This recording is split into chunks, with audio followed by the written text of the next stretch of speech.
আপনার ফোনে দুইটা সেটিং করবেন, 10 GB মেমোরি খালি হয়ে যাবে। ভাই ভিডিওটা শেয়ার দিয়ে রাখবেন, পরবর্তী আপনার অনেক কাজ আসবে।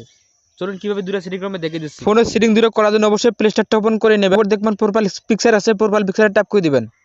দেওয়ার পর এখানে দেখতে পাবেন সেটিং আছে, সেটিংয়ে ট্যাপ করে দিবেন। সেটিংয়ে ট্যাপ করার উপর দেখবেন জার্নাল আছে, জার্নালে ট্যাপ করে দিবেন। তো নিচে দেখতে পারবেন অটোমেটিক আর্কাইভ গ্যাপ, এই অপশনটা অবশ্যই আপনারা অন করে রাখবেন। অন করে রাখলে কি অ্যাপস আপনারা ডাউনলোড করবেন বা আনইনস্টল করবেন সেগুলো আর্কাইভ করবে এই অ্যাপসটা, বা আপনার হিস্টোরি খালি করে দেবে। তো সেটিং করার জন্য অবশ্যই আপনি এখানে বেরিয়ে আসবেন। তো আবার প্লে স্টোরটা ওপেন করে নেবেন। নেওয়ার পর প্রোফাইল পিকচার আছে, প্রোফাইল পিকচার ট্যাপ করে দিবেন। এই দেখতে পাবেন ম্যানেজ ইভেন্ট ডিভাইস, এই অপশনটাতে অবশ্যই ট্যাপ করে দিবেন। এখানে দেখতে পাবেন ম্যানেজে অবশ্যই ট্যাপ করে দিবেন। এরকম শো করবে ডিস ডিভাইস, এই অপশনটাতে অবশ্যই ট্যাপ করে দিবেন। তো ট্যাপ করার পর আপনাদের মাঝে এরকম শো করবে, একদম নিচের অপশনটা আছে, নিচের অপশনটাতে ট্যাপ করে দিবেন।